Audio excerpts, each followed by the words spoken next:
Yes, this is B. Brian Blair, the Killer Bee, and I'm tired of those sticky liberal lies. That's why I tune in to the American Adversaries, where you get nothing but the truth. So don't get stung. Listen to AM 660, The Answer.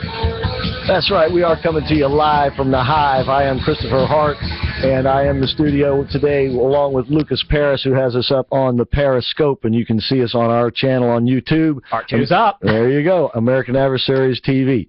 You can give us a call, too, if you'd like, 407-774-8255.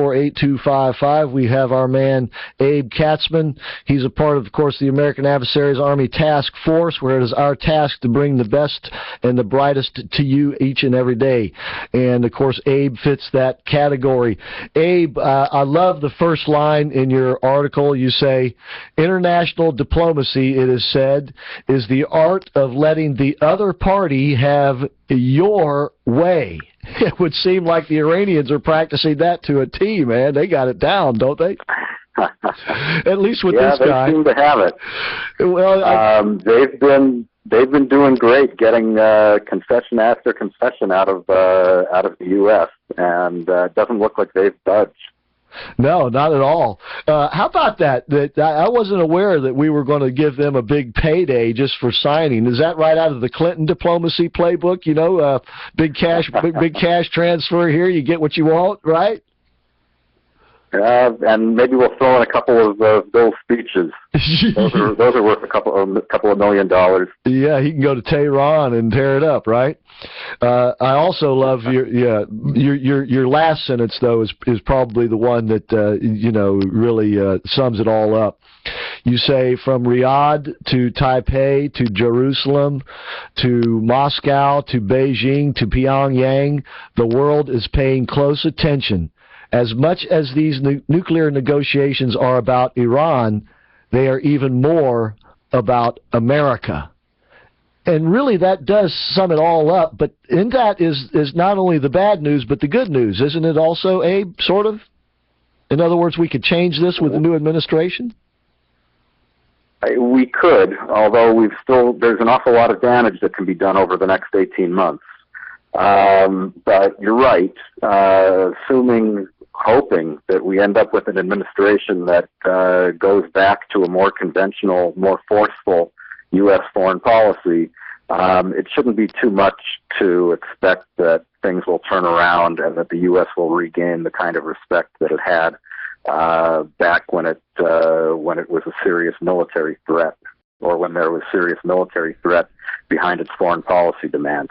I just want to add that, there's a real change that's gone on here, because we're talking about a foreign policy which for years, for a century maybe, was based on the idea of America being willing to put its military behind its vital interests. Right. And keeping a nuclear out of the hand of Iran is as vital an interest as there is.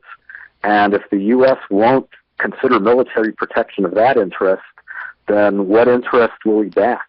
And that's one of the reasons that, I said that they're noticing this in Moscow and Beijing and Pyongyang. And also our allies are noticing it. Oh, yeah, and they're not liking what they're seeing, not our allies anyway. The other guys, of course, are loving it.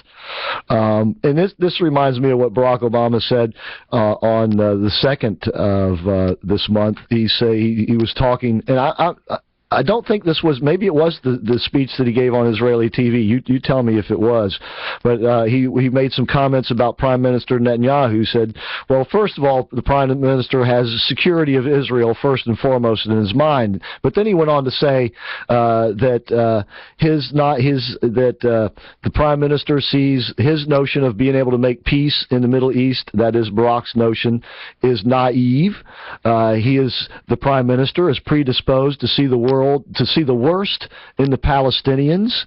He says that this vision may seem wise in the short term, but it's unwise over the long term. In fact, the president is the one who really is naive. I mean, if the Prime Minister sees him and his policies as naive, he's correct. Yeah, I think so. I believe that was in the Israeli TV interview. Okay. And at the same time, he said that he kind of addressing the people of Israel, He said, "I understand your concerns and understand your fears." And I think that that got kind of a laugh out of most of the Israeli audience, because there's just a tremendous lack of trust, lack of faith in President Obama's ability to understand what the security situation is here. And like you say, if anyone's being naive, it's him, especially with Iran. Oh, absolutely. And the best we can hope for out of these negotiations is that they keep going on until this guy's out of office. I mean, that one, unfortunately, probably would be the best outcome. Do you think, Abe? Well, it may be, if they don't get a deal together, it may be that Congress might step up sanctions again. That would be, I think that would be something that would be of great value to this whole process, because that is really the one non-military thing that can slow Iran down, and maybe bring Iran to the table again, and maybe make them actually make some meaningful concessions. Right. Yeah. Well, speaking of the negotiations themselves, the latest I've seen in the media here in the United States is that they're kind of stalled again. Now they're talking about extending the deadline again. This has nothing to do with Kerry's broken leg. Has everything to do with the inspections. Where, what, when, why, and how will the inspections go forward? And, of course, the Iranians don't want any inspections at all, so they want to limit them as much as possible. Do you know any more than that? No, that's what's been happening. They are refusing. They're basically refusing even to come clean about what they've been doing over the past years. Not only about what Right. they will be doing in future years. Yeah. And they are. Remember, there's always the possibility that they're just trying to run out the clock. That they're continually making progress in their nuclear program, and they're just trying to drag this out until one day they announce that they're nuclear. Yeah, that would definitely be a bad outcome as well. And, of course, another bad outcome would be for them to agree to a deal. We pay them off, we lift the sanctions, and then they don't hold to the deal. And then, of course, what's Barack Obama going to do about it then? There will be no snapback. There will be no retribution for Iran, and they'll be free to do what they want, in essence. Yeah, I'm not sure what how this snapback is really supposed to work. It sounds good. It's a nice term, but in the real world, I don't think it means very much. No, it doesn't. And as a matter of fact, I think that's one of the impetuses that drove George W. Bush to invade Iraq in 2003, is because there was a strong push around the world to lift the sanctions against Iraq. Was there not at that time? Yeah, the sanctions were crumbling, as I recall. Yeah, I believe that's the word that was being used in the media, crumbling. All right, let's talk about a couple of other things while I still have you, Abe. I know it's late at night over there. I saw an article in today's local paper, I think. It was just a very small article saying that Prime Minister Netanyahu had given a speech basically saying, where's the world, because we're now getting more missile strikes from Gaza, where's the world paying attention to this? Are there more missile strikes now coming from Gaza, and how intense are they if they are? Yeah, in the last week there have been probably half a dozen. They fortunately haven't done any damage yet. But still, they're firing rockets from Gaza at Israel, and the world has been silent. Now, what's interesting about this is that it doesn't seem to be Hamas that's doing the firing. It's other groups. There are Salafist groups. I think there are some that are connected either with Islamic State or with Al-Qaeda, and also possibly Islamic Jihad. But Hamas, the story is that Hamas is actually cracking down and trying to stop the rocket attacks. I guess they only want rocket attacks when it's on their terms. Well, not when any of the other groups are able to do it. Right, but it also demonstrates that they aren't really in control if these other groups can sort of do it at their own whim. So I would think Hamas would, more than anything else, just wants to be the top dog over there. And yeah, it's okay when they do it, but nobody else better do it. Or they're going to get Hamas getting after them.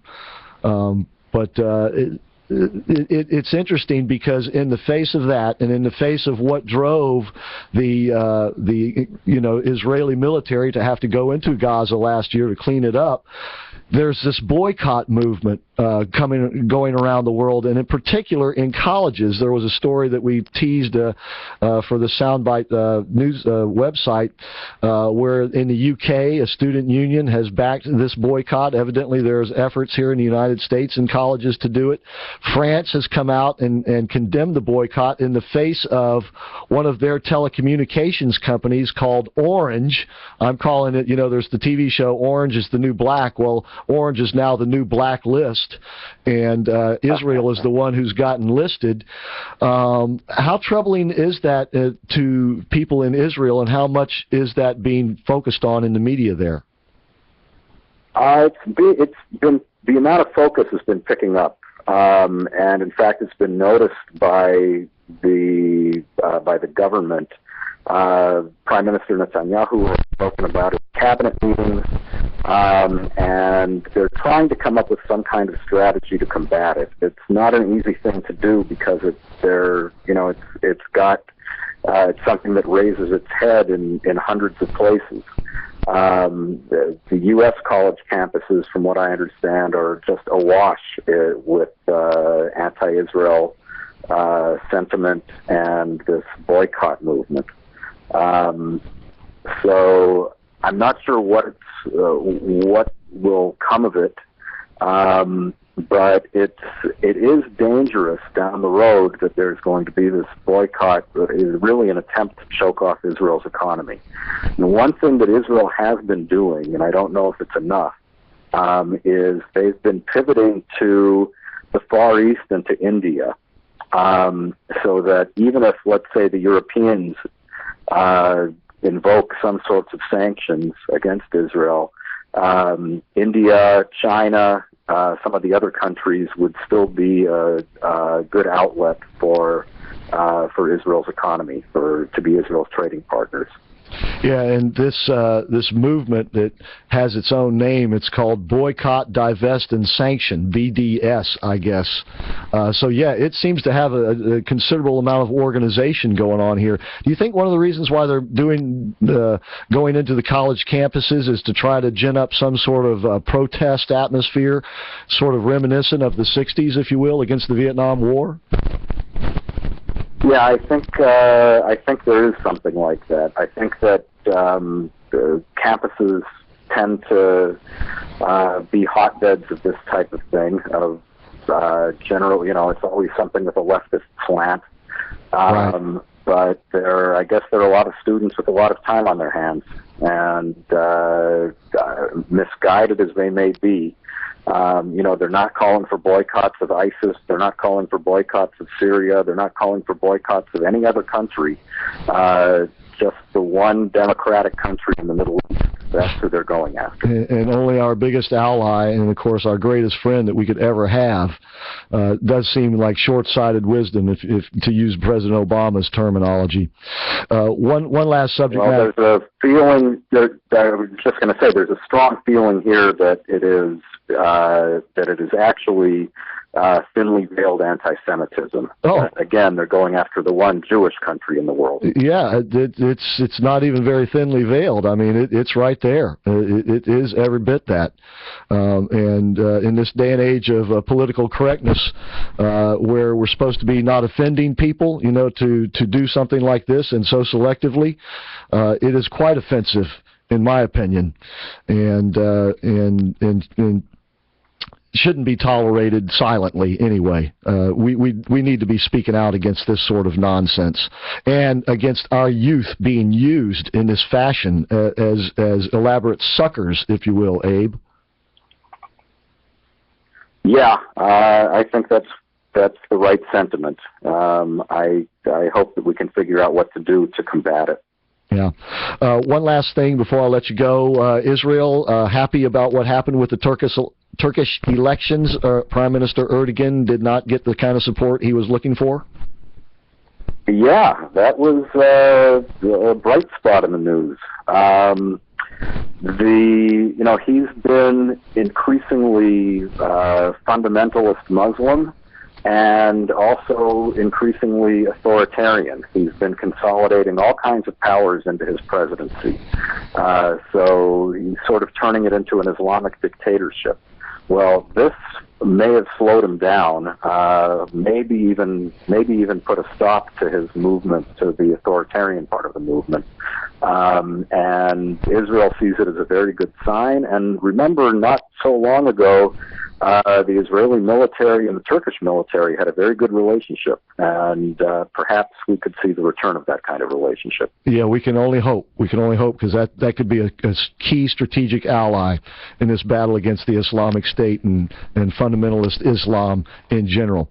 Abe, once again, always very educational talking to you. It's a great article. I suggest all of our listeners check it out and read it, and as always, well thought out and well expressed. You are the man. Thank you so much. All right. You